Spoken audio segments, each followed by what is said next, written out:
வணிக நோக்கத்துடன் அந்த ஆங்கிலேயர்கள் நம் இந்திய நாட்டை கைப்பற்றி ஆட்சி செய்து மக்களையும் படுத்தினார்கள். நம் நாட்டு வணிகத்தையும் கொள்ளையடித்தார்கள். நாம் பயன்படுத்தும் பொருட்கள் அனைத்திற்கும் வரி விதித்தார்கள். இதனால் நாடெங்கும் விடுதலை போராட்டம் நடந்தது.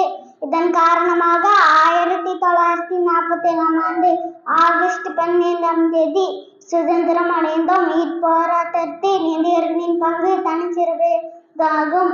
கத்தியன்றி யத்னமின்றி யுத்தம் வருகிறதே என்ற அகிம்சை வழியில் இந்திய விடுதலைக்காக வீர் கொண்டு எழுந்த இந்தியர்கள் பலர். மகாத்மா காந்தி, நேரு, பாரதியார், ஜான்சி ராணி, வேலு நாச்சியார் மற்றும் பல விடுதலை போராட்ட வீரர்களின் குருதியும் தியாகமும் தான் நாம் சுவாசிக்கும் இந்த சுதந்திரம் காற்றில் கலந்திருப்பது. இந்திய விடுதலைக்காக அகிம்சை வழியில் காந்தியும் அச்சமில்லை அச்சமில்லை அச்சமென்பதில்லையே என்று பாரதியை போன்று சில முழங்கிய முழக்கங்கள் நம் காதில் கேட்கத்தான் செய்கின்றனர்.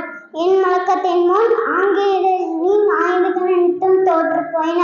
தண்ணீர் விட்டால் வளர்த்தும் சர்வேசா இப்பயிரை கண்ணீராய் காத்தும்.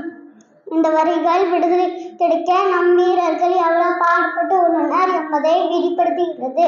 நம் மண்ணில் வீரம் புதைக்கப்படவில்லை, விதைக்கப்பட்டுள்ளது. விதையிலிருந்து எழுந்த விருட்சங்களாய் வீர் கொண்டு எழுவோம். இந்திய நாட்டில் ஒற்றுமைக்காக பாடுபடுவோம். விடுதலை போராட்ட வீரர்களின் தியாகத்தை போற்றுவோம். ஜெய் ஹிந்த்.